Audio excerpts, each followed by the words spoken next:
What's up, people, and welcome to another reaction video. Because those seem to do well for some reason. I don't know. I guess people like watching other people watch other things. I mean, I do it myself. I don't know why I'm knocking it. I get it. But I saw a YouTube short that popped up the other day, and it reminded me, because I've actually seen this a while back. But it's one of those things that, like, once you watch it, it sort of sticks with you. In this case, it is very pertinent to myself because it's the exact. I've mentioned this before. My grandfather raised me growing up, and I call him Dad. So if you ever hear me say Dad, that's who I'm talking about.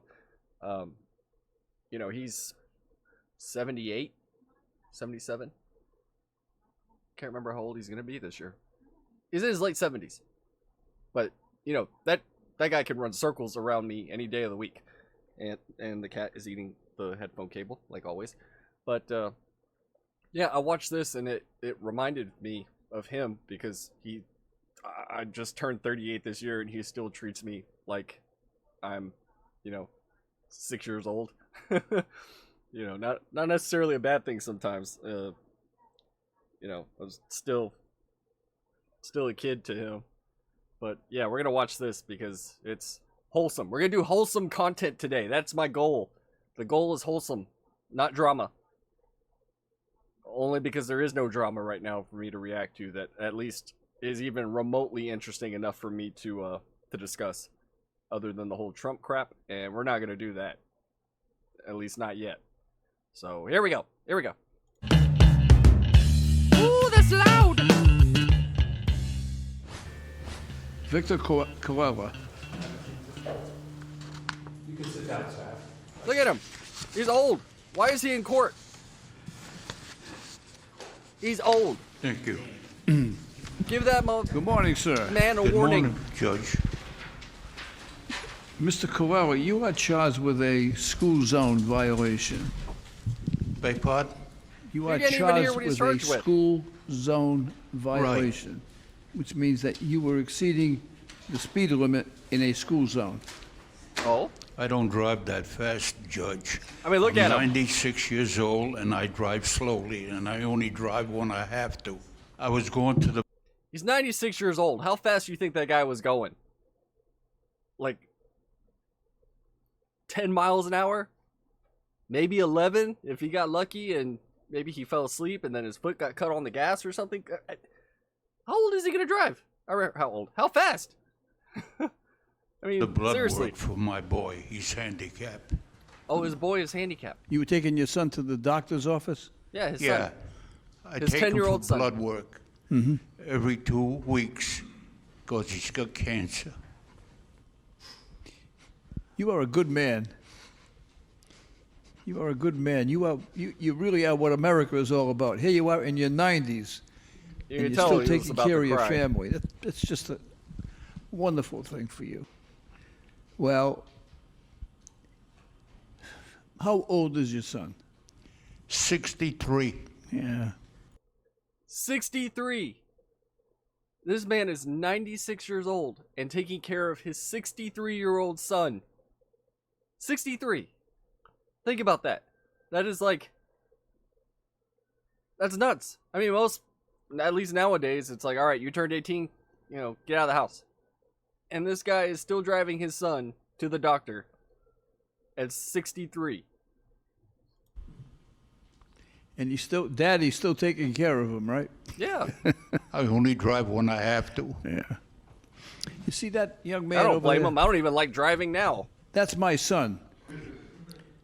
Now, he's looking at me saying, Dad, when you're in your 90s, you're going to be driving me around. You're setting a bad example for my kid. You're putting a lot of pressure on me. You can tell right there, he's just like, oh, no, I didn't do anything, I'm sorry. Even though the judge is making a joke, gonna terrify this old man, give him a heart attack right in the courtroom. Listen, sir, I wish you all the best. I wish the best for your son, and I wish you good health, and your case is dismissed. good luck to you and God bless you. Thank you. And that right there, that is how things should be. You know, at least if I were a judge, you know, personally, I would. And the dog is messing around the bathroom. You know, judges are supposed to look at cases objectively. You know, what are the facts? Oftentimes, you know, they have to read between the lines. It's not a job I would ever enjoy doing. But, you know, in an instance like that, the guy's 96 years old. What are you going to do? The guy's probably living off of Social Security. You know, he's taking care of his son that has cancer that is also elderly, or close to it. And what would you benefit from charging this guy and forcing him to pay money for speeding in a school zone, maybe going like 5 miles over, even if it's 10 miles over? You know, I don't think the guy was going 80 in a 20, you know? So, you know, it's stuff like this that actually makes you feel good. I mean, obviously the point of the whole thing is to focus on the fact that, you know, this elderly father is still taking care of his son even well into their 60s. You know, it's how things should be. You know, it's not always the case. You know, people come from different circumstances. In my case, you know, like I said, I'm 38. I just turned 38 this year. My dad he still takes me to the doctor, calls me up. How are you feeling? Oh, well, I don't feel good. You know, I just stayed home from work today, whatever. Oh, okay, you need me to come get you? You know, you need anything? You need me to go get you anything from the store? Not too long ago, I think last year, I had not an ulcer. What the hell do they call those? I had an abscess. And it literally just came out of nowhere. You know, ended up going to the hospital. I think I was at the hospital for like 10 hours. And I had been at work that day. I went into work early. You know, it was hurting me all day long. Finally, around 4 o'clock or so, I called him up and I was like, "Hey, just letting you know, I'm going to the emergency room," because it was before. I think it was right before New Year's, like literally before New Year's Eve. And called him up and said, "Hey, I'm going to the emergency room. You know, I got this thing. It hurts, and I got to go get it taken care of. You know, no doctor's going to see me the day before a holiday at like 4 o'clock in the afternoon." So he was like, "Oh, okay, well, where are you going?" I was like, "Oh, well, I'm going to the one that's down the road." So, "Okay, I'll meet you there." So we went to the emergency room that was closest to me, and things weren't very good there at that hospital. And I was sitting there waiting. I had already checked in, and my dad, it was also during COVID, and my dad was trying to get in, and he was like, "Hey," he called me. It's like, "Hey, they won't let me in. You know, they only want people in there that are supposed to be in there for whatever reason." And I told him, "Oh, okay, well, I'll come out to you." And I went outside where he was waiting, and he was like, "Oh, you know, this hospital isn't very nice, you know? Well, why don't we go to another one?" I was like, "Well, I already checked in. I guess, you know, I just want to go get seen by a doctor." He's like, "Okay, well, there's one probably 30 minutes, you know, maybe 40 with traffic. We'll just go that way." And so I said, "Okay, I'll go over there with you."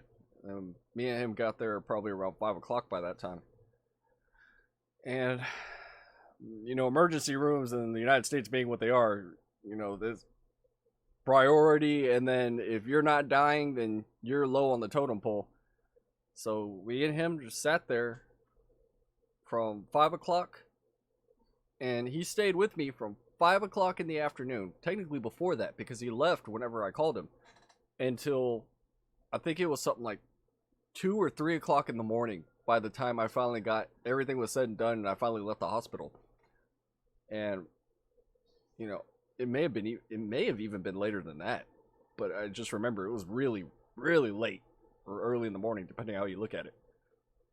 And my dad was like, because I had this abscess or whatever, he was like, "Okay, you need antibiotics, you need this, that, blah, blah, blah. He's like, hey, I know there's a CVS that's open down the road that's open like 24 hours.